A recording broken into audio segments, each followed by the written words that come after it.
Nice to see you. We'll get started now. I think if people can keep on joining, we'll let them. Thanks for coming, everyone. It's nice to see you all on a call. Tonight, it's obviously all about junior participation, really. We've titled it First Time and Beyond, because the discussion really is how we're all getting on with junior anglers, what we're doing with junior anglers, and how we're taking them from that first time fishing until their last time fishing. How are we getting them from juniors to adults to fully paid members and really active members of your clubs and even committees? It's something I'm really personally passionate about and something we support quite a lot at Clubmate as well. Obviously, we're doing quite a lot of work with Canal and River Trust, which is why Peter's joined us this evening to talk about that a little bit. If you give me 2 seconds, someone's mic is giving me quite a bit of feedback. Jill, it's you, so I'm just going to turn you on mute for a second. And we'll just unmute it if you want to speak. So first thing we want to talk about really is, I think it's, to be honest, and hopefully the people in the room are going to support me, it feels like a really positive year for angling in general, and certainly for junior fishing. In general, it feels like a very busy year this year. I think there's been a lot of members. Certainly in my club, overall membership is up several hundred in the first period since the season started. And in conjunction with the fact that it just feels busy, you know, at Clubmate as well, with clubs taking a lot more members than they have in the last few years, I think there's a good appetite to fish, maybe aided by the weather, and by a kind of an appetite to get out fishing. I think there's so much going on with juniors that it's definitely encouraging signs that there's a lot of juniors out there and a lot of new members coming into fishing. So one of the reasons to have this call is to celebrate the fact that I think there's lots out there and lots to do. Another reason to have this call is, on the other hand, I think there are some challenges around junior fishing and things we could do differently and sometimes better.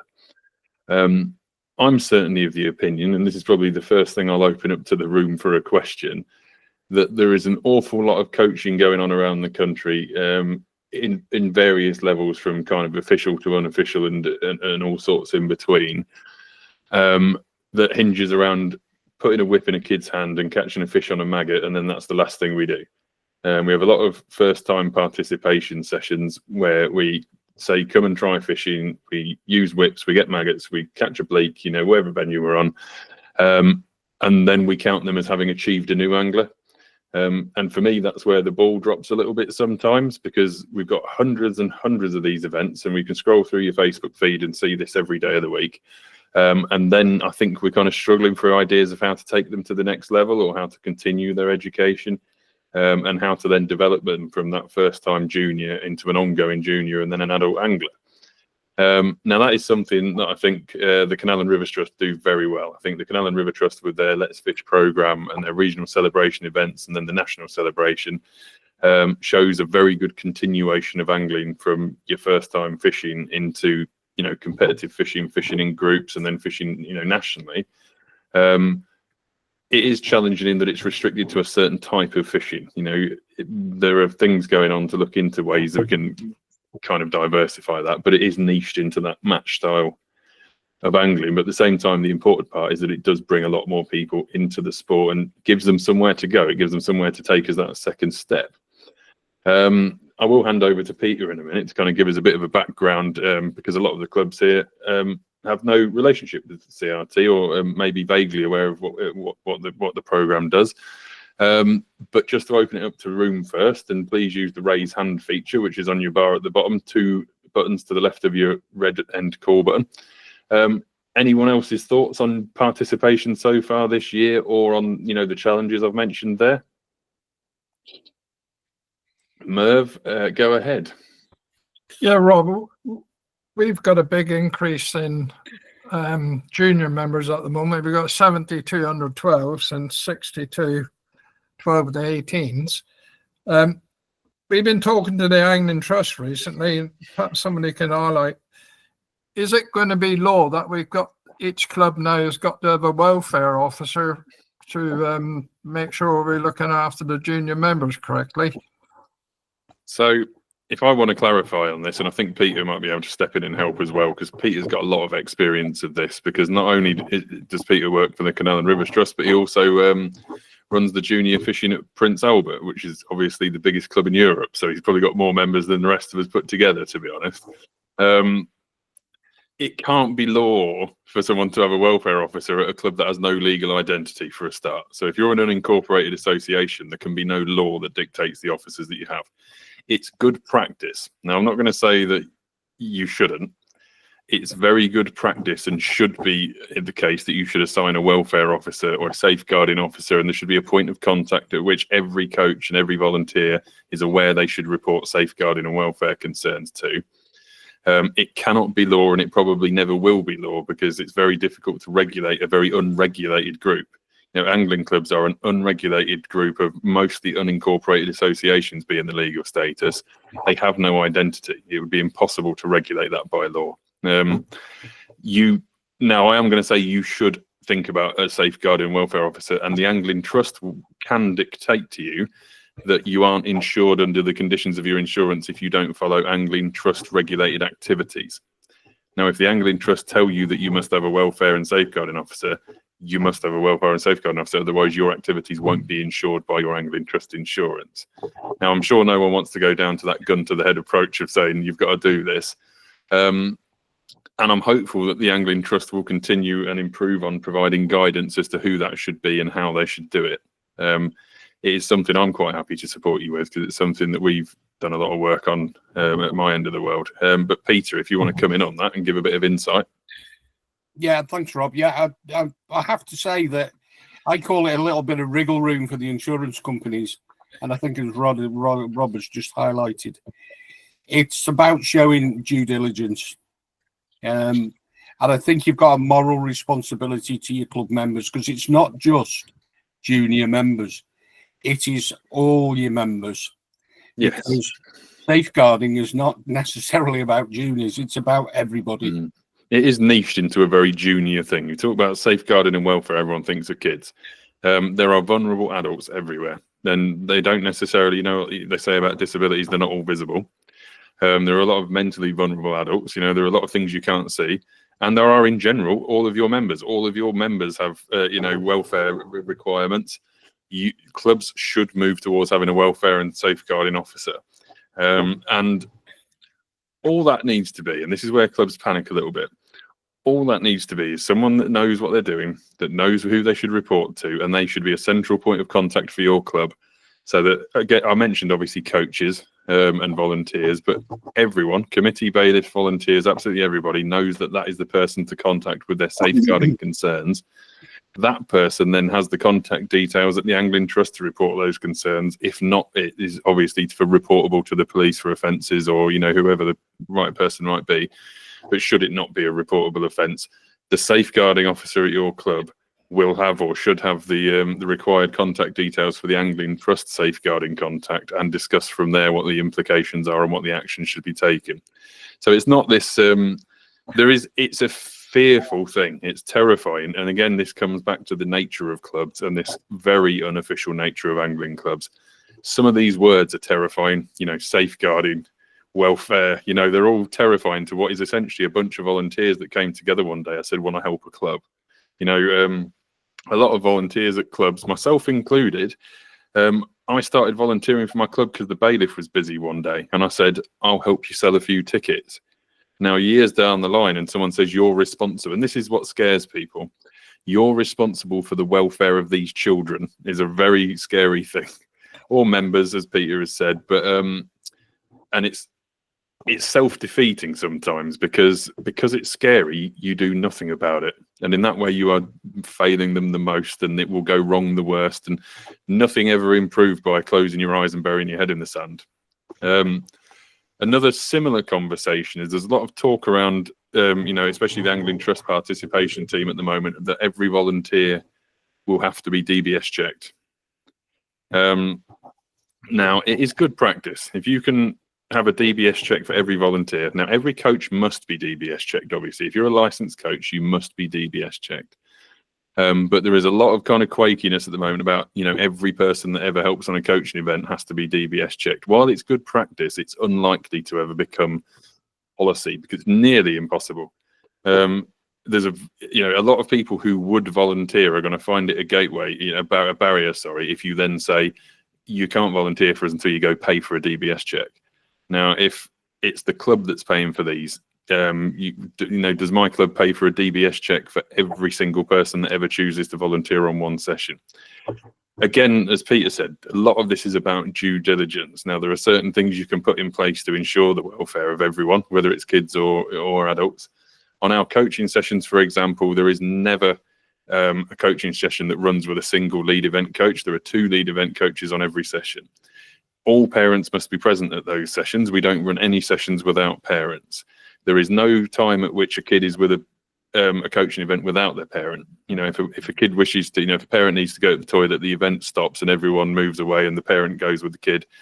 These show due diligence. And as Peter said, there will always be gaps where things can go wrong, but due diligence will mean this falls in your favour.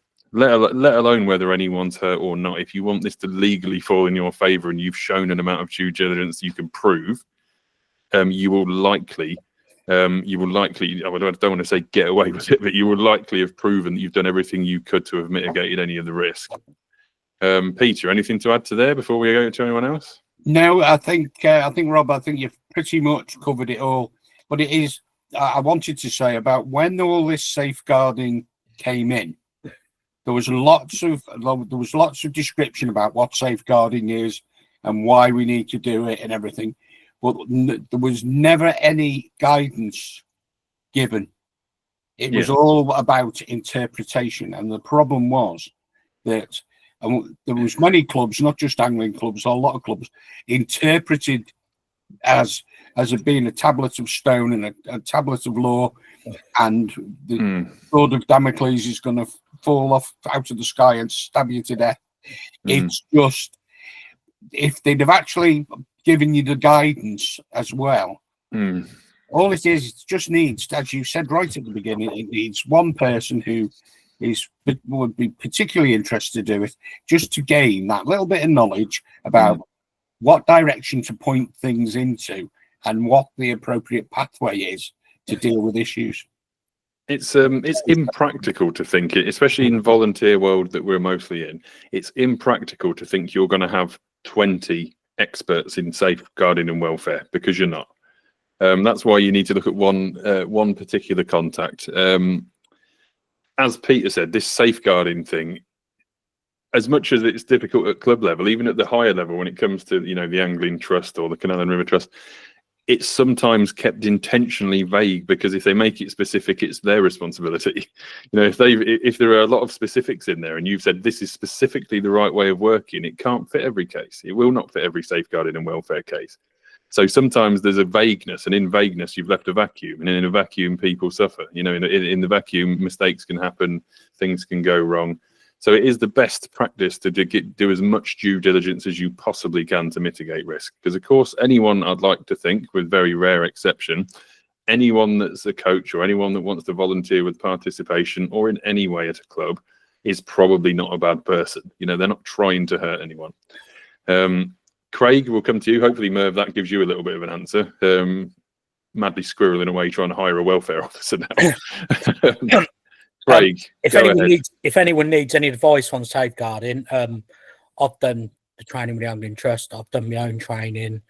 Obviously, running a CIC, when I put funding in, they asked me for safeguarding statements, and I've had one professionally written by a professional. So, if anyone wants any help with stuff, they're more than welcome to.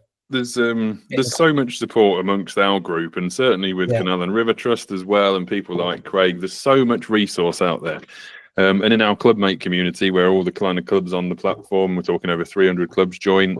Someone's experienced everything. Someone has done all of this.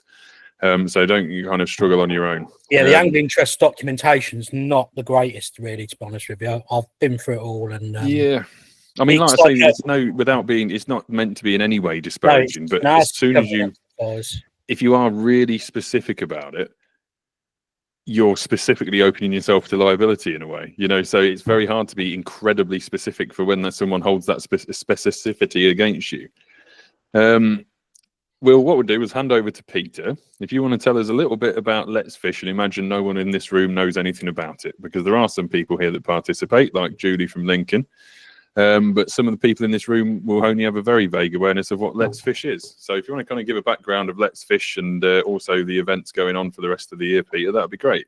Yeah, certainly. Okay, Rob. But Let's Fish. Well, I'll just sort of rewind it back to 2017 when we were basically myself and John Ellis sat down and thought that we've got as Rob said at the very beginning about that we need to do something better than just stick a whip in a kid's hand and think that's we've created an angler and that all's well and good.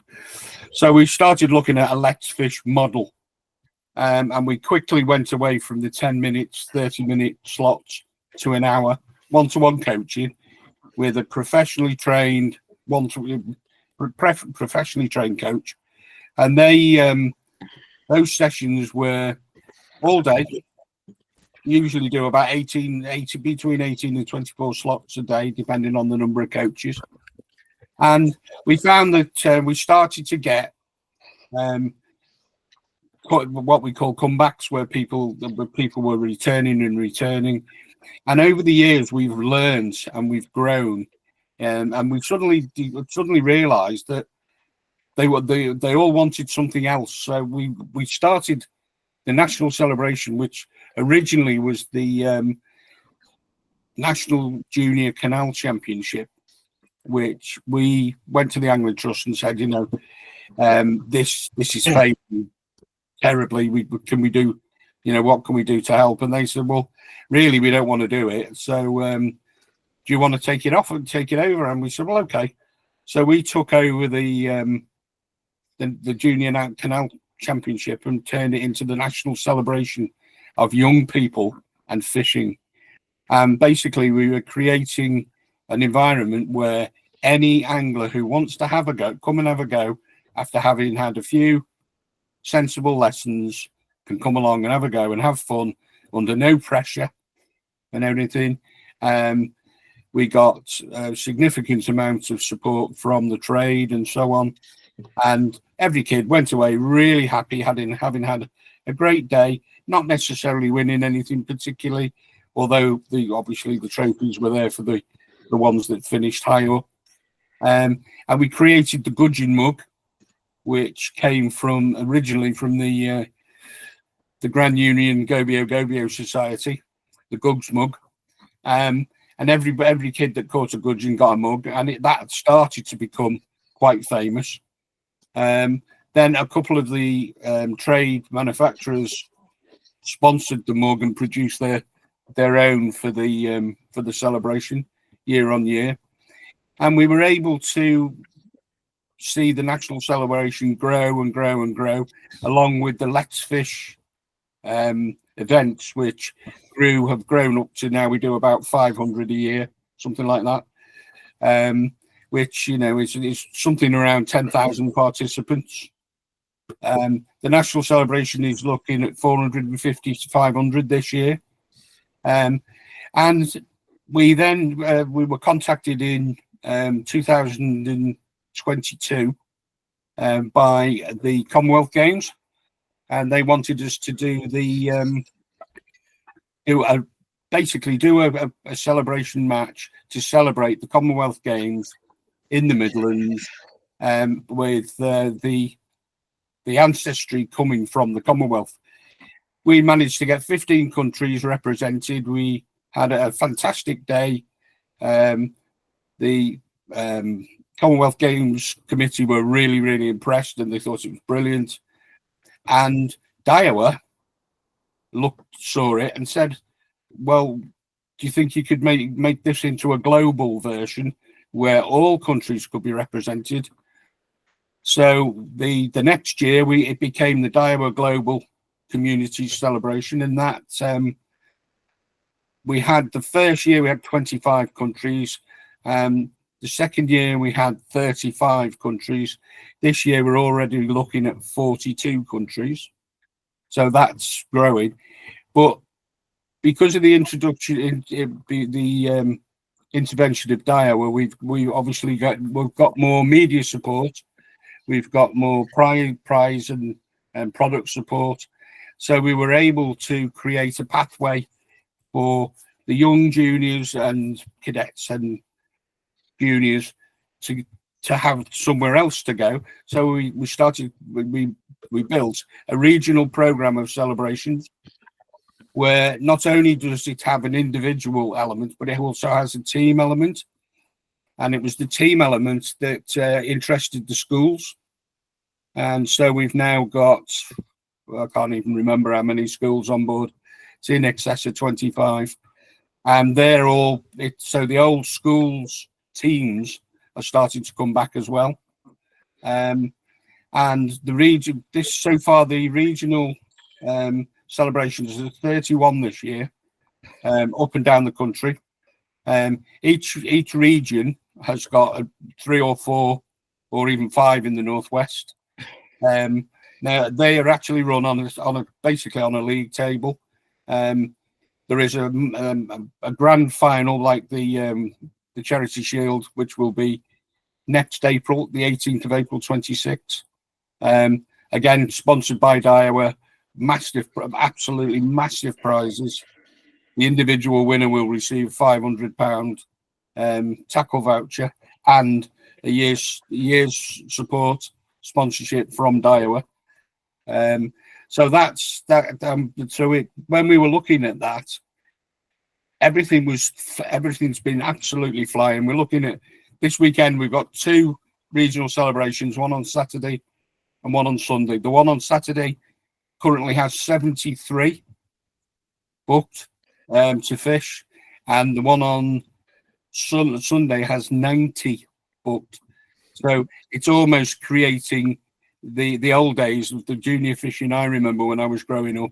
Is starting to show it's coming back, and we've had a lot of 50s and 60s so far throughout the year. But we felt that having all this success and all, we still weren't confident that we were actually doing enough, because there are multiple areas around the country, and I was quite horrified when I've sat in many committee meetings and seeing that there's either no interest in juniors or very little interest in juniors. And so we decided that there are certain areas where there is literally a void. So we've now created angling academies. We've got 9 of them so far. They've been supported by and sponsored by Sport England. So we've got a little bit of money from Sport England to fund them, and that gives a pathway. So the pathway is actually let's fish, a little bit of fun, coming to a celebration, and either join a local club or join an academy, and hence the development. And that development has shone through, because the talent pathway last year and this year, we had 32 Let's Fish kids on the talent pathway last year, out of 40, I think it was 45. I'm not sure of the numbers this year, haven't seen them yet, but similar. And again, it's for those that want it, we've got the pathway. So one of the things that we've been doing a lot with clubs, we're helping clubs who do want to develop juniors, and it's like a friendly arm around the shoulder. This is what we can do to help. We do a lot of advertising for everybody. We do all the bookings, we do all the administration for them, and hopefully they'll have the success that many clubs will have. We've got clubs who've gone from none to hundreds. We've got quite a few of those, and I'm hoping that success certainly continues. Well, thanks very much, Peter. I'm pretty comprehensive. It is something I am really personally passionate about, and why we work closely with Canal and River Trust at Clubmate, and why I personally support the guys on events. Knowing the personality involved, people like Peter and people like John, I know these people are so personally invested in the sport. They've pushed this scheme at the expense of their own life, at the expense of their own time, at the expense of sometimes friends, families, and everything else. I applaud that passion. It's something obviously I do hundreds of hours of work for Clubmate and the sport.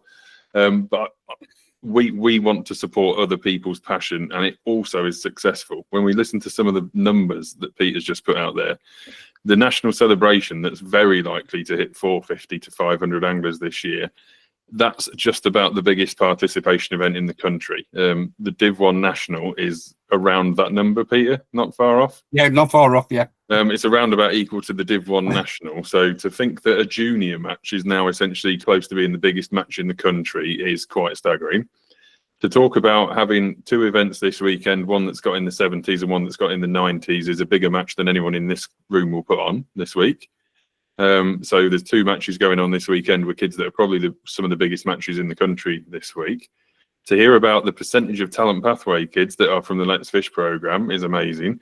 And although it is niched into that type of fishing, it's very much niched down that match pathway. It is getting anglers from that first time on a whip to being a professional or a lifelong or a dedicated member of a club.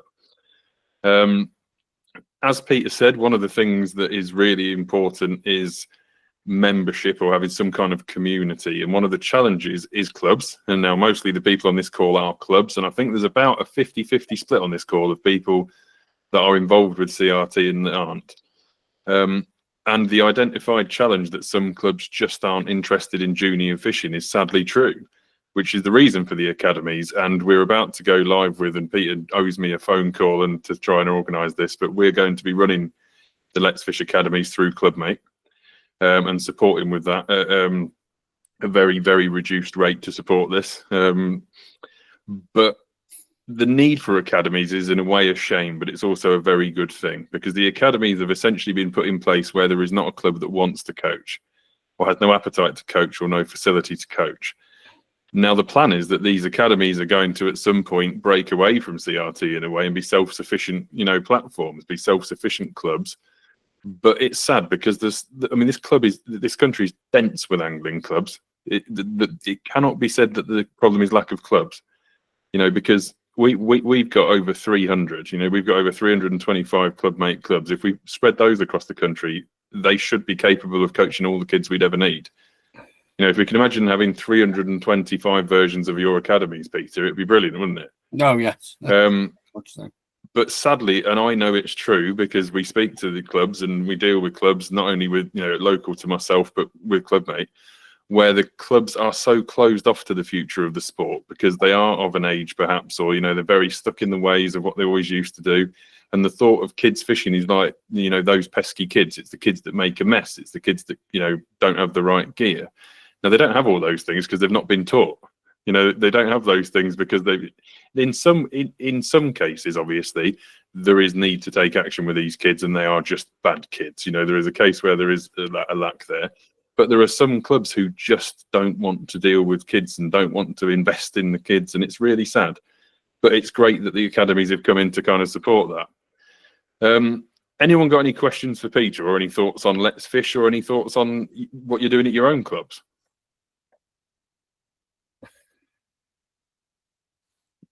All quiet. It must be really good or really bad.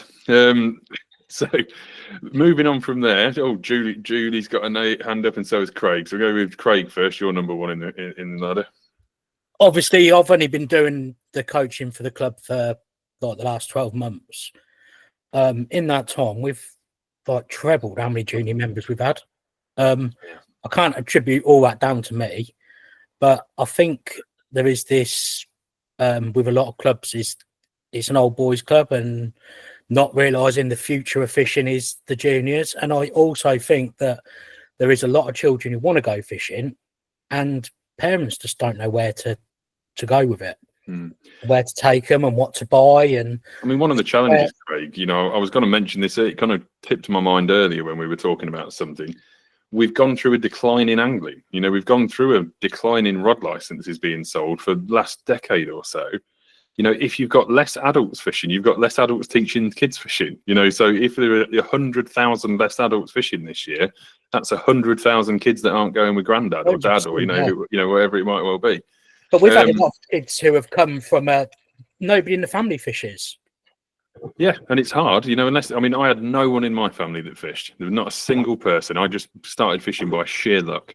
You know, I went on holiday one day and some guy handed me a rod and I loved it. But, you know, most people, if you have no family that fish, how are you in touch with fishing if there's no opportunity? One of the key terms is angling opportunity, and it's everyone being within reach. And by reach, I mean digital reach as well, you know, being in digital reach of being able to go fishing. And now if they're aware that they can do that, they will probably give it a go. And we've turned local to me some very kind of what you might call rough anglers, you know, just a rod and a bike, into some very good anglers because they bumped into angling opportunity, went on one session and they're hooked. I mean, I went yesterday to pick my daughter up from school and this kid biked past me and said, "Oh, you're the fishing man from the coaching session." It's just amazing what they will do if they actually reach out and actually speak to a coach. Yeah, they're a great kid. I think another thing is as well is obviously you've got Lidl's and Aldi's selling fishing kits and Amazon, and fair play, they're selling them, but the kits aren't fit for purpose. Some of the stuff, is it? They're not great, to be fair. You know, and, like, parents are going to buy their kids these kits, and you're just like, you look at it, and you think. I mean, it's not. The problem is, it's not their response. You know, it's not Lidl's responsibility. No. The thing that hurts every single year is the day the season ends. Lidl put out, you know, Lidl, for example, put out an advert of someone fishing on the river with a reel upside down, bait casting like they're in America. It's absolutely clear no one's ever touched a fishing rod that made this advert. Yeah. But the day the river season closes, Lidl put out an advert saying £10 fishing rods, everyone get out on your local river. And some guys like using it like an egg beater upside down on a rod, but it's quite funny in a way. But we're quite lucky because obviously, like with me having the CIC, we've had quite a bit of kit donated. Yeah. I think I said to you, somebody donated about 10 grand's worth of kit. And literally it's taken over my flat and everything. But what that's enabled us to do is to offer cheap kits to kids. So we'll put a kit together because the Angling Trust were putting kits together, and I don't know if you see them, Rob, they were absolutely crap. Have you seen the is it the Get Fishing kits? Now, some of the, you know, like the Get Fishing stuff, it's great because it's affordable and it's in some good locations. You know, it's in Go Outdoors, it's in these kind of places, but the sheer volume required in money makes that hard. Like it is reasonably poor kit. If you take the whips, for example, they are prohibitively heavy. You know, if you get a Shakespeare Get Fishing whip, it's great that we can make that affordable and get it in as many places. But a young kid as young as 4, 5, 6 couldn't hold it. Well, it's quite difficult to physically hold. I picked one up and they haven't even tied a knot in the connector. No, I mean, bearing in mind, it's not it's not Angling Trust that are the issue here. The manufacturers are the issue here, but it's to a budget, and it's great to try and achieve it. But this is the kind of challenges we're talking about. Unless we all want to double the membership this year, you know, pay double to Angling Trust and say, right, spend all that on better whips. It's good to have the opportunity, but it's just, and this is just one challenge. You know, those whips have got the poorest elastic that dribbles out the end, that's loose. It's too heavy for a kid to hold at full length for more than a minute or so. We'll move on because I kind of want to keep the conversation moving. Julie, you're next in the conversation. Thank you. I was just going to say, I know Peter really well. We do the Let's Fish events over here in Lincoln. They've been totally successful. We've had absolutely booked up all through. And what that's done for us, so Lincoln and District don't actually have a junior section. We have got Lincolnshire Junior Angling Academy that used to be. It's like a breakaway, and they're affiliated to the association. And what we do is that with that Let's Fish, we get kids coming along and they'll come time and again, and then they're going on to join Lincolnshire Junior. And it's growing now. And so we're getting more and more coaches. But my question is this, Peter, is this somewhere, because they're not funded at all, it's literally each kid pays £20 for a year and they'll pay a little bit of peg fee.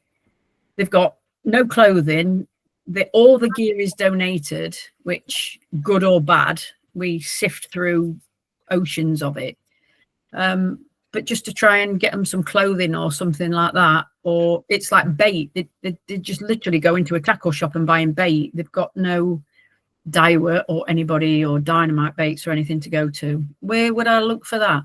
Well, one of the things we've been very successful with is if you look at your local authority, there's a lot of local grants available, especially in the deprivation areas. Yep. There's a lot of local grants, and you can't spend them on paying expenses or anything for coaches and things, but you can buy equipment. See, that's yeah. And the likes of, as Craig mentioned earlier, Lidl, Tesco's, Asda, they all have community funds. Right. And those community funds are basically event driven. They're either get the community together and do things, or maybe buy something for the community can use. Hence, kit out a young angler. Yeah. We're also, because of the schools, with our schools program, we're able to buy. We actually, because of the grants, we buy the kit from the likes of Dyer or Guru. We get it at trade plus VAT. Yeah. But then we, because of the volume that we can buy, we then are able to literally give it away. Yeah. Free. And so quite often you're getting the young anglers who come along and are persistently coming along. They give that kit back and they get brand new. Yeah. Yeah. So that they're not just, as I call them, tire kickers. Yeah. Where they come along just because they know they're going to get kit. Oh yeah. Yeah. Sort of test them for a while. If they've still got the enthusiasm a couple of months down the line, we'll make sure they get new kit. I'll bring in one other one here. Obviously, come on, Peter, just carry on. Sorry, I was just going to say we've done that through umpteen clubs, where clubs we've actually got a store of equipment that we can let people have from a second-hand point of view. But then all we say is just hand it back when you've either bought your own or you've lost interest. Or if they haven't got the means of buying their own and they've still got the interest, we just upgrade it. Yeah, I mean, like Peter said, obviously from a funding point of view, there's a lot of funding out there that is so hard to find. Again, from a volunteer basis, we're talking volunteer clubs that don't have a fundraising officer. There are no professionals in fundraising. Go to your local authority, your local educational authority. There's loads out there in terms of funding pots no one's aware of. Local councils have got funding pots for things like that. I will bring in at the moment the Get Fishing Fund. You've got the Get Fishing Fund with the Angling Trust. Sorry to interrupt, Rob. A good one would be the Police Foreign Crimes Commission, because they are giving out funding to prove that if you're taking kids off the streets, they're happy to fund things. And from what I could gather, because I've had some through them, is that they will give you multiple grants over the year. It's not just limited to one. So once you've proven to them what you've done, they'll give you another one. And that can be ongoing as well. That can be from, say, like £2,000 up to 10 or 12,000. It all depends on who you get hold of and if they can. A good way to area what the pot is. Yeah, build good relationships with these people. Yeah. The Proceeds of Crime Fund is a great place to start. Okay. So we are following up from this seminar topic. We're going to fire out a junior participation survey to our mailing list, which will include any suggestions. So if anyone includes any funding they think others might not be aware of, or any ideas for funding, that would be fantastic. Just to finish it off again, you have got the Angling Trust Get Fishing Fund. There are several rounds usually per year, and it's a maximum 2,500 match funded. But it can be match funded in hours. It doesn't have to be match funded in money. It can be match funded in hours. So for every £1 your club puts in, you can get £1 from the Angling Trust to a maximum 2,500, and that can all be in volunteer hours and not in and not in cash. I apply for it every year, every round that comes in, because essentially you'd be silly not to, because it's like saying, do you want £2 for every one? You put in a good bid, you say what you're going to buy with it, you say who's going to use it and how you're practically going to get more people fishing and how many rod licenses, carrying anglers it's going to impact.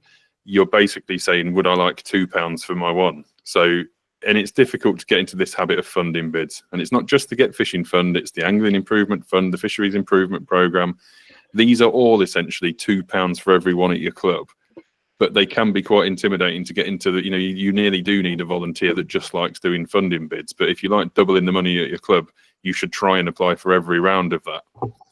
£2,500 in kids kit. Imagine if you got 2,500 from LDAA and said, now we've got 5. Now we've got 5,000 to spend on kits. A lot of whips and a lot of rods and quite a lot of gear. I'll bring in a few other people, and we will come to like a suggestion of what you've done at your club to support this financially, and how you've coped with the need for kit and coaches and everything else. But we'll come to Duncan. Duncan, you've still got your hands up. Your mic's on mute.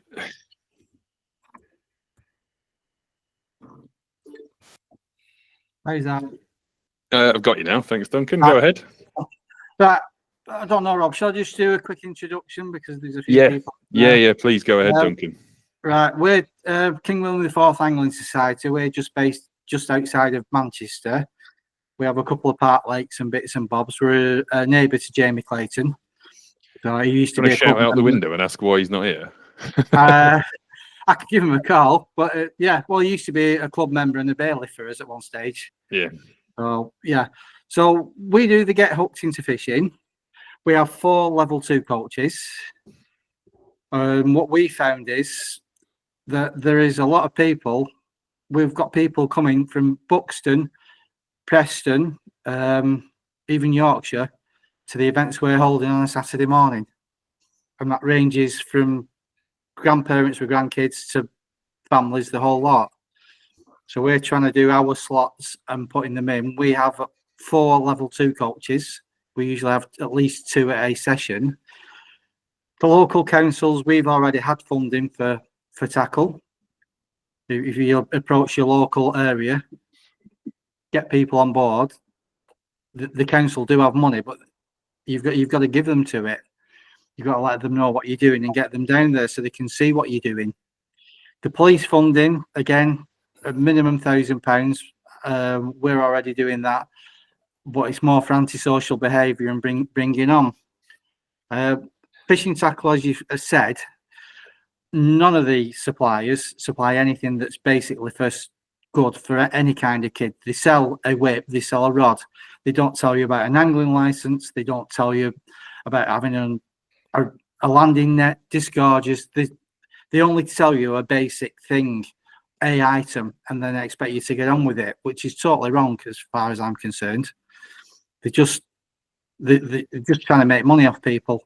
And once they've taken that rod, whip away, they don't know what they've got to do with it. I had a lady on the bank on Sunday. She turned up with a 5-year-old kid with a kit from Aldi, and she was stood there, and it's like, I don't know what to do with it. So, yeah, it's what do you do? So this is the challenge, obviously, as we've said. I'll let you go in a minute, Duncan. But there's so much opportunity for angling out there. It's just, and sadly enough, that it comes down to volunteers and clubs and these little clubs, so to speak, to regulate this, to come up with the process, to build this into a kind of kid that doesn't know what he's doing with an Aldi rod to a proper angler, inverted commas. But that's the challenge you're facing as well, Duncan. Carry on. Yeah, no. So like I said, we do. On an average, we have 13 to 15 participants between 10 and 12. They start off on a whip, and it's if they want to progress, then we do the lessons and we continue on. It's like they get hooked into fishing, bronze, silver, gold awards. We get tackle donated, and what we do with some of them, if they're going away for the weekend or they're going away for a week with the kids, they don't want to buy tackle, so we let them have some tackle, giving them appropriate gear for where they're going, so they can at least have a go fishing and explained about rod licenses and everything else that they need to be aware of. But yeah, we're in the city. It's tough. We got all sorts. Like I say, at the moment, we're doing this Get Hooked Into Fishing, and we've got people ringing up. There's nothing in our area, and they're coming to us in Manchester from Buxton. It's getting overwhelming. Like, people like yourself are seeing so much success, but as an island, it's hard for you to cope. It's hard to continue to cope and continue to afford and continue to add. Yeah, scalable. It's the scalability. We've got other events going on. Julia, my wife, she's a level 2 coach, so she's going to be doing a ladies' day in August. So that's just purely the ladies fishing. Again, we have a cafe there, so the girl at the cafe, everything's pink. all the serviettes, and she's just a little pack just for the local community and doing. We've been approached by several of the mental health people in the area, hospitals and such like. So we're trying to sort out with those, but it's hard. What they say they're going to do, and then they don't turn up, and we don't hear anything for months. We're doing the reels in education, going into schools. Well, we have been in the north here. We've got Third Tree Fishery at Wigan, and we've just had a school just outside of Blackpool. We've been doing year 4 and year 5. And the kids have been that brilliant. The teachers are fishing while the kids are. Well, the kids session 2, they're on a top 6, and they're using the puller bong on landing the fish in the landing net. Yeah, they want to do. You wouldn't think that there's 15 kids on the bank. It's so quiet. and it is the parents as well. Like, I mean, I know you just mentioned teachers, but at every coaching event I have, it ends up with mums and dads fishing that have never fished. And then they end up going fishing, and we're kind of reversing the conversation and saying, hang on, the sport hasn't declined. They just didn't realise they wanted to go fishing. Yeah, we try to promote it. If it's dad and lad turn up, it's try to get the dad involved and helping the son, because at the end of the day, we're not going to be there when he takes his son fishing. So if he knows what to do as well as his son, it's that bonding process as well. This again is a challenge I've come up against in our coaching program, is that we are getting kids that are absolutely passionate as you wouldn't believe, you know, really keen to go fishing, but their only fishing is on our sessions because their parents don't fish. And we, the same, if we have a kind of, you know, one of those first time taster sessions, we will always try and force the kind of rod into the whip into the mum and dad's hand to give them catch one. But if they're only coming to a weekly or a fortnightly session, it's such a long journey to get them into fishing properly on their own. So it's key to get them with an adult fishing in their own time. And some of that is about the affordability. You know, some of that is about the kit. And kind of bringing this back to the conversation, you know, the question that Julie raised about how do you afford to keep doing this? We've spoken about some of the funding, but when it comes to the kit, and as Duncan said, the manufacturers are in this for money, but you know, you have to kind of just, you know, if you know the fox is the fox, it won't bite you. You know, that's what they're in it for. You know, they're in it for commercial gain, whether it is from direct sales or whether it's from exposure or PR. But you know, you need to kind of exploit that. You know, get what you can out of them to exploit that, and get, you know, right to a manufacturer, right to a bait company, right to a tackle brand. Now, people like Guru obviously doing an awful lot in the sport. You know, Guru is sponsoring a lot of the junior events, working with the Canal and River Trust. Right to some of the other ones, you know, perhaps, you know, a lot of them have fulfilled their budgets, you know, the big ones, the Gurus, the Daiwas, the Dynamites, but, you know, right to some of the smaller bait companies, right to your local bait companies. A lot of them will give you more gear than you would need, you know, because it's small fry by their numbers, you know, by volume. They get some free exposure out of it. It's around the bank, so, you know, bags of their stuff around the bank. Just a few things that I've done over at Peterborough with my club. We've got an arrangement with Guru. We've got an arrangement with New Fish. We've got an arrangement with Maver. So we pay very little for a lot of the tackle. And that's just through relationship building, from speaking to the right people. When it comes to funding, like I've said, we apply for every round of Get Fishing funding to double our money, essentially, on funding we can put into this. We take donations of tackle, as other people have said they've done. So we do social media campaigns, and we will take anything. As Julie said, you know, you get a load of trash in a way, you get some really bad stuff.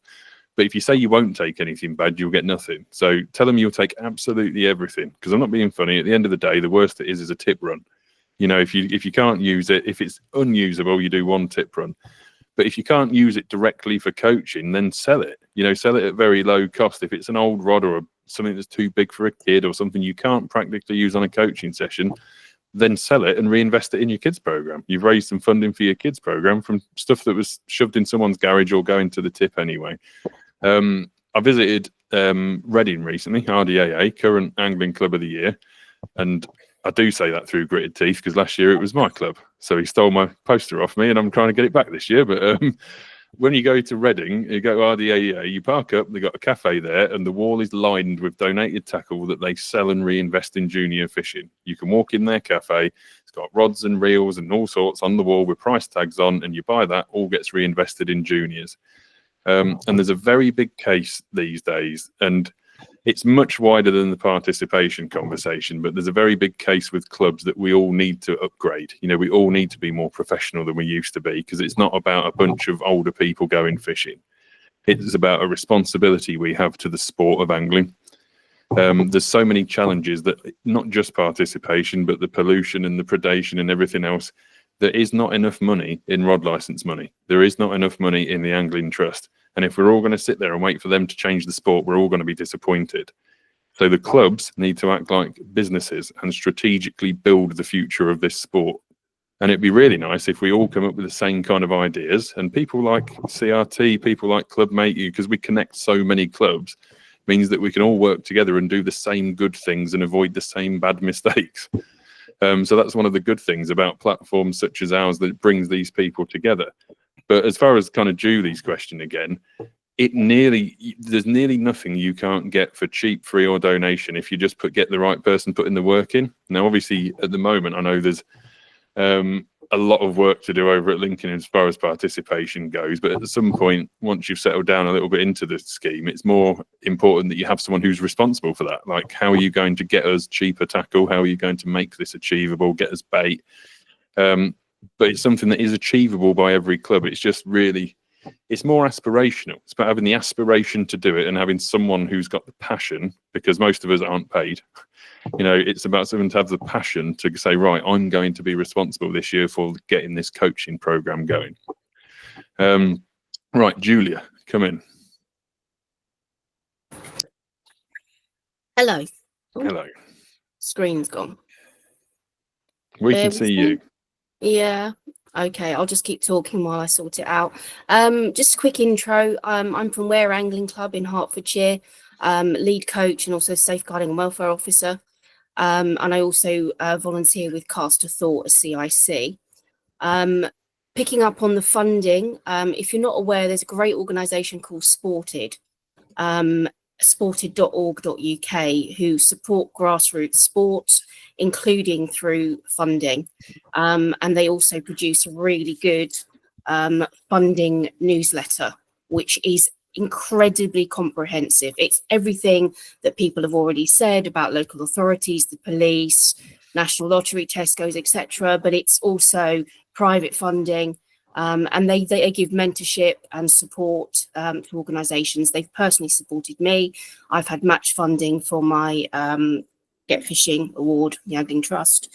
And then picking up on a point, obviously the focus for this is about juniors. But I'm a very, very proud graduate of the Let's Fish programme. Thank you, Peter. Started as an adult. And as John Ellis says, getting adults involved is key. And Rob, you were saying it, you know, parents don't fish, grandparents don't fish.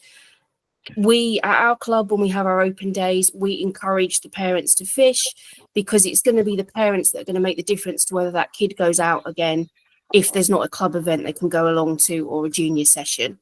And a lot of it is as basic as the child wants to go fishing. They've even got their kit. They've had it, you know, for a birthday present, but they don't want to touch a maggot and they don't want to touch a fish. If mum or dad, particularly mum, because it tends to be the mums that organise it, if they've got the confidence to go out with their kid and support them, that will get them fishing independently. And we found at the Let's Fish at Alders Farm, we had adults coming along without children saying, I fished years ago, I haven't got the confidence to go out there. Can I come? Yes, of course, come and sit with us. You know what you're doing. Just giving them that confidence. So I think getting the parents on board, giving them the confidence, even if they're not particularly interested, but if they know their kids are interested, they want to support them. That's why they've turned up at your club, at your CIC, at your lake. Keep them engaged, hopefully get them enjoying fishing, but certainly enough that they can support their child and take them on that fishing journey. Thanks, Junior. All really good points. Again, like I say, we're going to email out following this with a participation survey form. It'd be really great if everyone could add any links or any opportunities or anything they can kind of add to this that they think people might be missing out on, because we want to put that all together and then send out another email with all of these chances and opportunities for funding to all the people on this call and wider than that, to kind of help you all. Craig, you've got your hand up again. Go ahead. Yeah, just going back to like with the kit stuff, like we've teamed up with our local tackle shop. Yeah, they give us a discount for buying stuff and stuff like that, but it's more as well that the parents see it and they know where to go, and it kind of takes that stigma off going in there and thinking they're going to get like ripped off. You've just got to find one first. If you can find an independent tackle shop, you might be able to forge a relationship. Ours is quite good where we are, but I know, like in your area, I think is there only one now? None. Peterborough? We've got no independent tackle shops left. We've got Angling Direct and we've got Go Outdoors. Is that Now, it? I ran one of them for 3 years, and when I first started running the tackle shop, we had 5 independents. There are now 0. You know, we've got Angling Direct, we've got Go Outdoors. Thankfully, there are some very good people working in our local Go Outdoors and Angling Direct, and I'm good friends with them. You know, it's not to say that they're all bad. I don't want to demonize Angling Direct and Go Outdoors. But because of the nature of the businesses, because they are retail chains, you can't quite have that same local relationship. Let's just say, by the way, that Julie from Lincoln works at Angling Direct. But I'm not demonizing them at all anyway. It's just the nature of the businesses are that you can't have a personal relationship, and the guy on the till at Angling Direct cannot just give you half price. You know, it has to be a corporate decision. It has to go to, and then it just tends to not happen. It's a lot different than the guy in your local tackle shop giving you some maggots. Like, you can't walk into an Angling Direct and say, "Can I just have some maggots?" And he goes, "Yeah, I love the kids. Here's a half a gallon of maggots." It's not the same thing.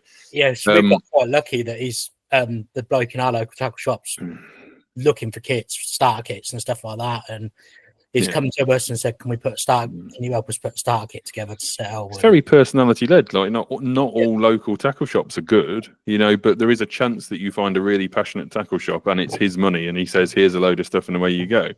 The kind of chain store nature of, you know, the Go Outdoors Angling Directs means that it can't possibly be a personality issue because it's a corporate decision. So it is a shame to lose the independent tackle shop nature of it.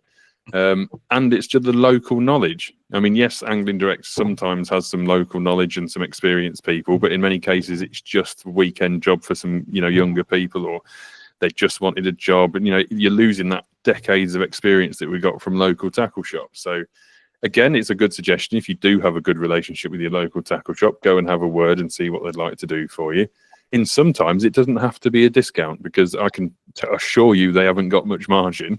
No. You know, these tackle shops can't afford to be losing money. In fact, Jamie, who's not actually here tonight, Jamie over in Manchester actually offers a discount on his membership if you use the tackle shop.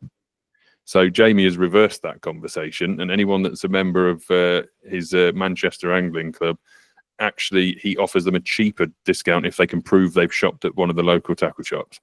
So that's a complete reversal of the conversation, because everyone wants to go to the tackle shop and ask for 10% off. But for a bit of awareness, I've been you know, I know these margins because I've ordered this stuff and worked in it. If you take a pack of swivels that's £3, the profit margin's about 30p. So the margin for the tackle shop is about 30p. Everyone thinks you double your money. You know, everyone walks in a tackle shop thinks it's doubles. You know, £100 rod, you know, the shop's paid £50 for. I can tell you now that if you've got a £100 rod, the tackle shop's probably paid £77.77 for it. And that 20 quid's paying for the electric, you know, the wages, the insurance, the bills, the food, you know, absolutely everything in there. Live bait, maggots, it's all well and good saying like, "Oh, it's just a few maggots." Tackle shops sell them at a loss. Now, it's been a few years since I ordered maggots by the gallon, but you'll all probably think these days maggots quite an expensive bait. You know, it's reasonably expensive. Julie, what's a pint of maggots in Angling Direct today? £3.20. £3.20 is a pint of maggots in Angling Direct, and that is cheap. That's actually pretty cheap from a national basis. Now, I've probably not ordered maggots from a farm for probably 2 years now. Last time I ordered maggot, it was £2.25 at trade walking in the door. That was just the cost of the maggot. That's already down to less than £1 for Julie to sell that pint of maggots. And that's before any sawdust, any maize, any wages to rid of them, any fridges, any containers you take them out in. They are sold at a loss. So it's not just easy to say, "Can I have loads of maggots?" We've strayed a little bit, but obviously these are all challenges that affect junior fishing. Let's talk a little bit more. If anyone who hasn't really had some kind of time here yet, tell us what junior fishing is like at your club. It'd be interesting to hear from some of the clubs that haven't kind of spoken yet, maybe. What does junior fishing look like? Have you heard anything tonight that you're not doing, or is there anything you'd like advice on as to doing better with the juniors? Anything to improve what you're doing with juniors? Merv, go ahead. Yeah. Has anybody that's online tonight had the discipline of junior angler? Discipline in what? Just give us a little bit of an example as to who you're disciplining. Rule breaking and being rude to our bailiffs This particular person who was fishing, he's just under 16, and he had a guardian with him, and they were both rude to our staff. And tomorrow night we've got a meeting. So what I'm asking is if anybody been through the same problem and could give us any advice how we should approach it. Chuck them in, mate. I'll go This to Peter person because I think suffers. go on. This junior suffers from ADHD, and he's also slightly autism as well. There's a lot of challenges around that kind of behaviour. A lot of it isn't actually bad behaviour. It's just it's kind of bad management of the symptoms. It's there's a lot of challenges around attention spans. But to the end user, Merv, to you and your bailiffs, it's still wrong. It's still bad behaviour. It hasn't been managed by people that aren't you. It's down to the individual and their guardians to manage that behaviour. Peter, I think you've probably got something to say on this, so I'm going to let you come in for a start. Yeah, I would. Obviously, it does depend on what Merv's bailiff structure is, but we have a system of bailiff training, so they're aware of this sort of thing, and they are supposed to deal with the situations with compassion and all the rest of it. But basically, it boils down to equal opportunities. So if you give them the opportunity to understand what they're doing wrong, when this subsequently happens again, which invariably with the type of ne'er-do-wells that we've had once or twice, unfortunately, the disciplinary procedure doesn't differ between kids or adults. And quite often it's a case of there's the door, bye-bye. Again, we're going to come back to a similar conversation, strays into the wider aspects of angling. There's a lot of untrained bailiffs out there. No, I'm not pointing finger at Bideford at all, but all of my bailiff team have to go through a best practice document that has got the Angling Trust guidance for bailiffs, the Environment Agency guidance for bailiffs, all of our club rules. They have 3 sessions coached with a head bailiff, so they're all following the same regulated process that includes conflict management. It includes how to deal with, people, how to deal with conflict. You will reach the end of that anyway. At the end of the day, my bailiffs have still bailiffed, your bailiffs have still bailiffed. This kid will probably still cause you issues. Once you've exhausted the opportunity to say you're not supposed to be doing that, because as you're probably aware, Mervyn, one of the issues here is you're just a club bailiff. At the end of the day, you can't arrest them, you can't fine them, you can't hit them, you can't do anything beyond telling them that this is the rules and this is what you're supposed to do. I'll give you one example that popped into my head. The best way of dealing with them is to, first thing, you try and get their details, because the first thing we do, and ignore the kids part of this conversation, you can tell a bad angler from a mile away. Now, if you're an experienced bailiff, and I don't mean a poor angler, I mean a naughty angler, you can tell a bad angler from 100 yards away. You can tell by the way they move, the way they twitch, the way they're sat, you know that it's going to be a worse conversation. So when you walk up to that angler, the first thing you ask for is identification. You ask for their rod license, you ask for, their membership, because if you tell them they're in trouble first, they will clam up and they won't tell you a damn thing. What you do is you have to introduce yourself as who you are. So if you are, as if you're following the best practice guidance for bailiffs, you will be uniformed and have an ID badge. All of my bailiffs are uniformed with ID badges. You say, "Hi, I'm the bailiff. Can you please show me your membership and/or your rod license?" Now, they don't have to produce the rod license. So as I'm on camera and recorded here, I'm not going to say you can demand their rod license. I don't want to go too far into this. But if it's conditional to fish your waters that you must have a rod license, if they don't produce it, they're committing a criminal offence of theft. So you ask them to get some identification in terms of membership or rod license. Once you've done that, you'll find the behaviour will change, because when you then say, right, your behaviour isn't up to scratch, your kit not up to scratch, they think, oh dear, they know who I am. I can't get away with this. I'm not an anonymous person. I can't run away because they haven't identified me. Usually that changes the conversation quite severely, especially at some point you're holding their rod license and you say, right, I know who you are, little Jimmy. They will then have to own up to a certain amount of behaviour. You find it changes the conversation. Once you've identified problem anglers, and I don't want to specify juniors here, but once you've identified problem anglers, the best thing you can do to change their behaviour is to get them spoken to by an Environment Agency fisheries officer. So I know you have a decent relationship. And the reason I've come to this is because I had an issue with a few local kids in Spalding on some of our Welland waters. We have a very good relationship with the local fisheries enforcement officer, a chap called Jamie. We put him in touch, gave him the details and said, right, when you're out and about, let us know if you see this kid, we'll all go have a conversation. Now, when the fisheries officer turns up with his stab vest and his handcuffs and his truncheon and everything else and says you're committing an offence, you're committing a by-law offence or a criminal offence, and by law you'll be in court if you continue to do so. Those kids are now very grateful. I actually saw one of those kids last night with 5 of his friends, all bought membership without us seeing them, all with unhooking mats, all with landing nets, and all waving at me to say hello, and actually pointed out someone that didn't have the correct equipment on the other side of the road. Now, this isn't going to fit, this is a lovely romantic story. It's not going to work in all cases, but you have to do the best you can to try and do that. I'm assuming, Merv, just to kind of come back to it, you've exhausted any route that your bailiffs can properly take themselves. Yes, Rob. We got 3 bailiffs, which are Anglian Trust VBSs. But unfortunately, the bailiff who caught this person breaking the rules and being rude is our head bailiff, plus he's the fishery manager. Yeah. But on arrival, the guardian refused to give his name. To start with, and our bailiff approached him in the correct manner. But this won't work every time, but that's already a criminal act of theft. Yeah, and he started getting out of hand. So our bailiff done the right thing, and he didn't want to get involved in conflict and walked away. Remove yourself from the situation. And put in a report. So this is a police report. Was it reported to the police, Merv? It hasn't been reported to the police now. So this is, and this, I know this has strayed a little bit from kind of participation, but this is a failure for people to know who to report to, right?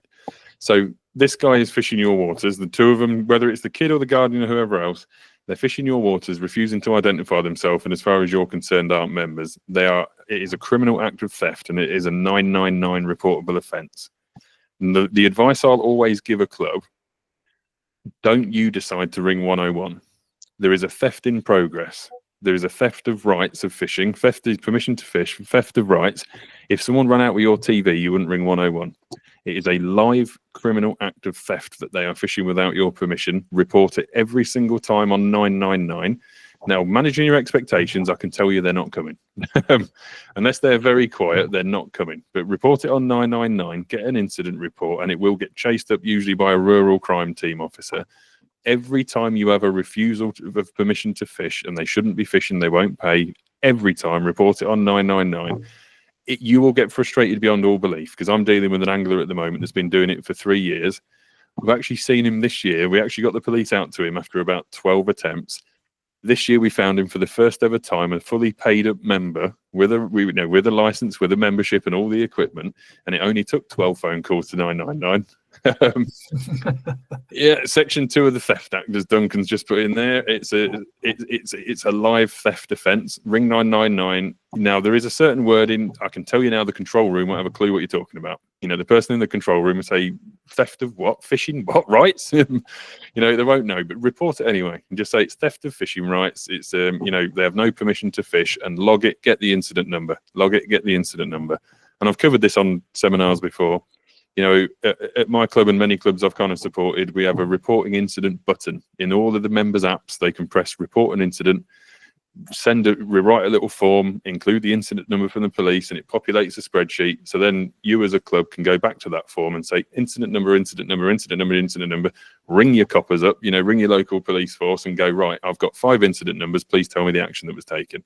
And eventually I can assure you they'll get fed up of hearing from you.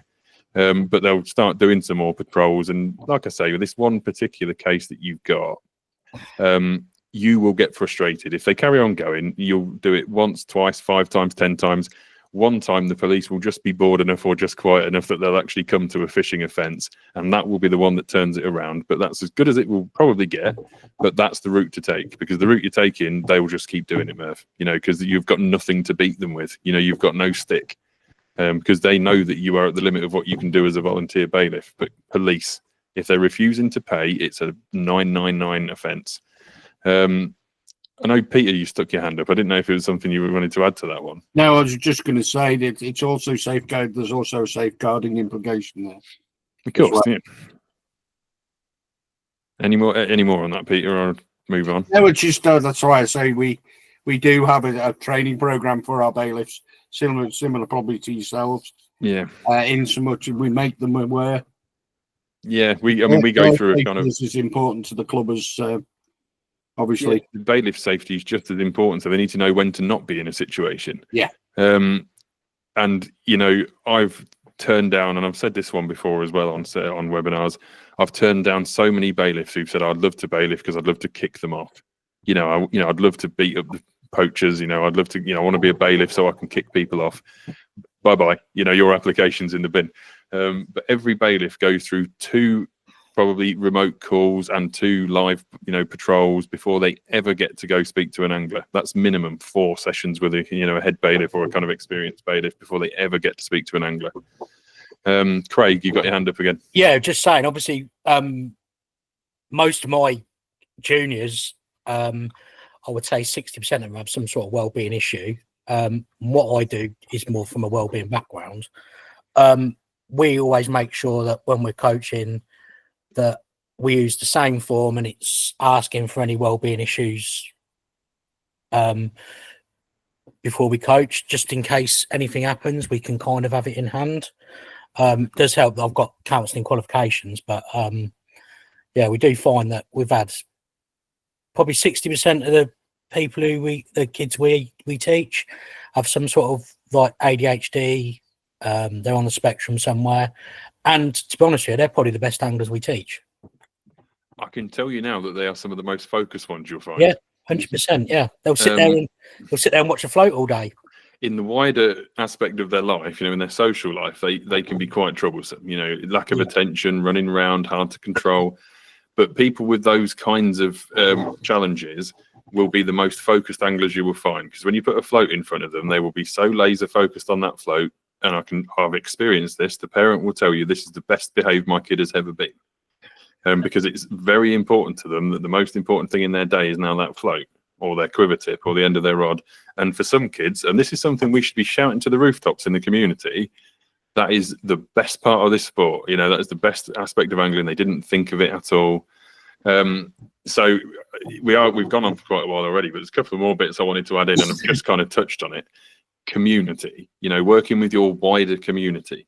Now, one of the challenges we've got, and I think we'll all have experienced this to an extent if we're running any kind of participation, all the way from the massive CRT events down to your club, no one outside the sport cares.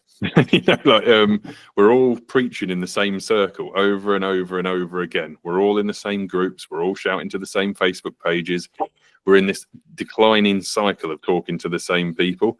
Reaching out into your local community, and again, we touched on it with some of the funding opportunities in your local community, but getting fishing in front of other groups, and when they see kids behaving and enjoying themselves and giggling and the parents enjoying it, you will have a better time. One of the best examples I've got is, again, every year we attend the Peterborough Celebrates Festival. It's a big citywide celebration.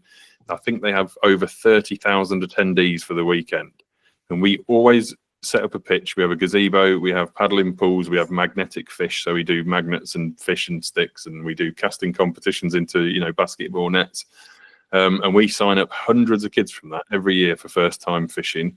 And it's just about, and as well as that, we have the fun fishing activities, and then we have like an educational table where people can learn a bit about fishing in the club. They can scan a QR code to join the club or get more information. They can have a look at, we have a few bait examples, some pellets and some maggots and, this kind of thing. All of a sudden, there's this fascination, not just with kids, but from parents in the wider community. Because I would challenge any club in this room without working in the wider community to speak to 30,000 people. If you can find 30,000 angling contacts, I'd be very surprised. So just like the Peterborough Celebrates Festival, if you've got town fair, town fairs, town fetes, local communities, fun days, get a pitch, buy a gazebo. We paid less than £1,000 for a gazebo, a branded club gazebo that can we use all the time. And some of those flags, the ones that stick in the ground, flags like they have at car salesmen.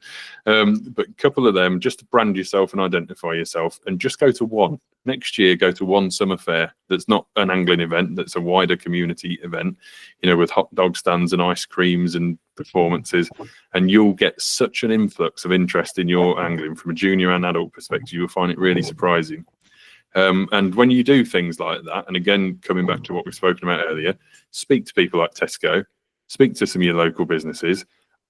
So many times, and we happen to be lucky enough that I know someone that works at Tesco that volunteers for the club, but if you walked in the door anyway, they will sometimes give you refreshments and fruit and food for all of these events to keep kids refreshed and dry, and all these kind of things for nothing out of their community fund.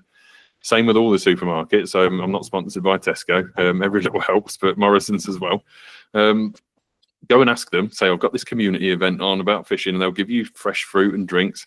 We have a good relationship with a local drink company. They're actually an international company, but they're based in Peterborough, and they provide us with 500 to 1,000 cans of water for every year we do this event for nothing, for absolute free, and they don't even get exposure. They've got a social media following in the millions. They don't need us.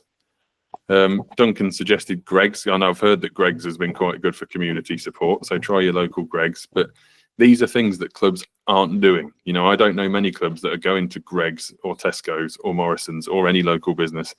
Another great example, this goes back to where you get your funding from, Julie, and how you afford the kit.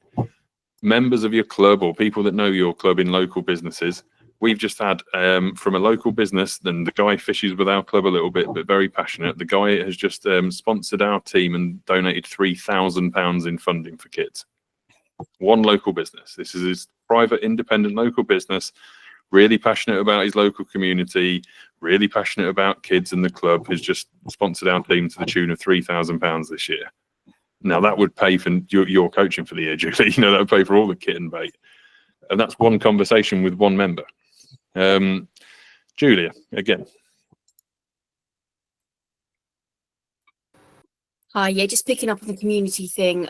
We're only 2 years into doing our open days very successfully in Ware, and we always invite the local mayor along, the town mayor. Not political at all. We don't care what party they represent, but they love to show their face. They love to put it on their socials, and it just gets you on the radar of the town council, the district council, whatever. And the other person in your county, if you don't already have a relationship with, is the High Sheriff.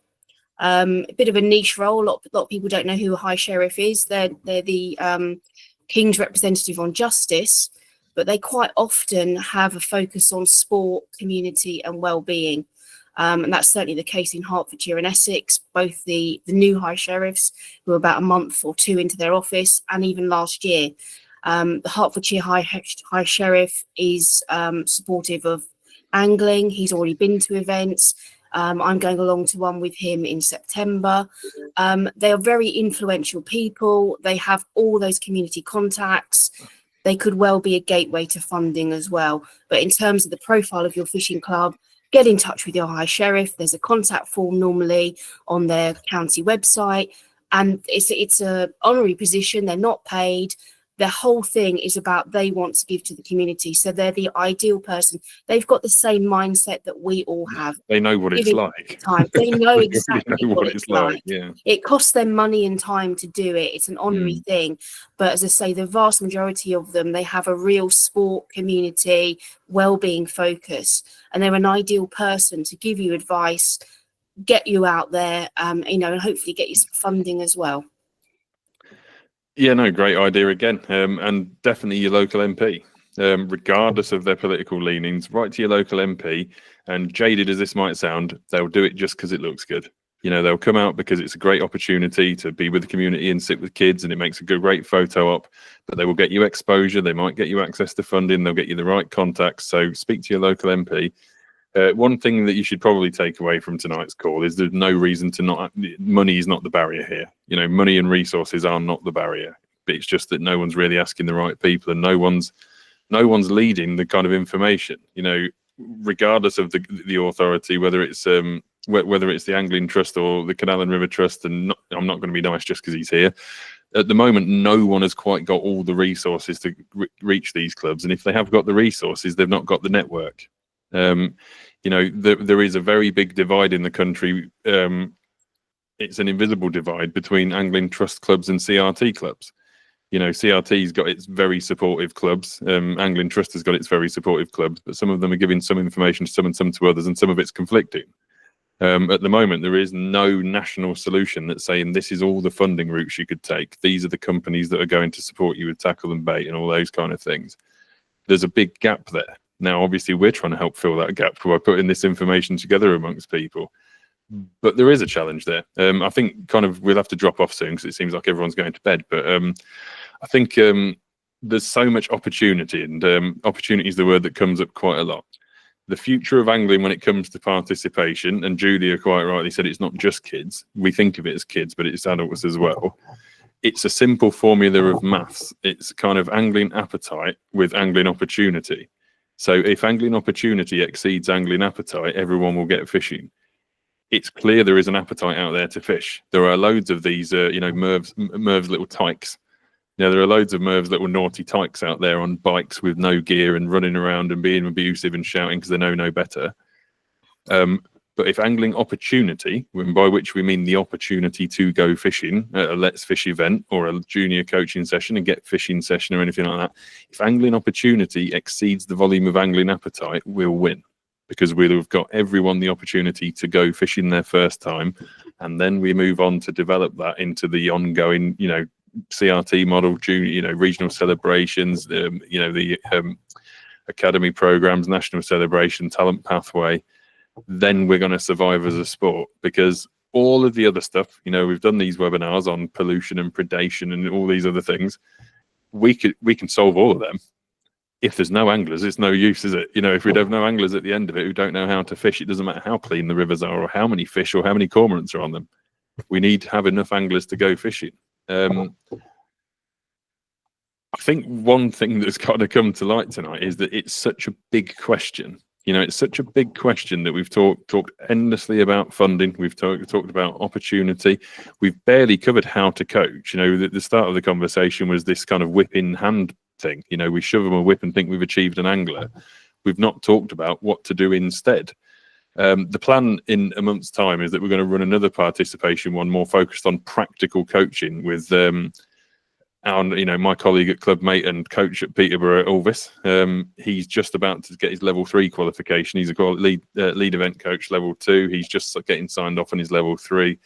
Vastly experienced, and also knows how to implement coaching sessions that aren't just whips, and covers a wide variety of disciplines. So we are going to run a part 2 more about the practical part of coaching. Whereas tonight was more about what clubs and fisheries and, you know, the country does about participation rather than practical coaching. Has anyone in the room got anything they'd like to add before we leave? So I'm going to say thank you, especially to Peter for coming tonight and telling us about the Let's Fish programme. Thank you to everyone that came. It's been some really interesting conversation. As I've said, we're going to fire out a junior participation survey, which will ask some questions about what we think is going well, what is challenging, and leave a suggestion box for any of these sources of funding or ideas on how to get equipment. Thank you very much all for coming tonight, and we will catch you on the next one soon. Thank you very much. Thank Good night, you. Rob. Good night. Cheers, Rob. Night.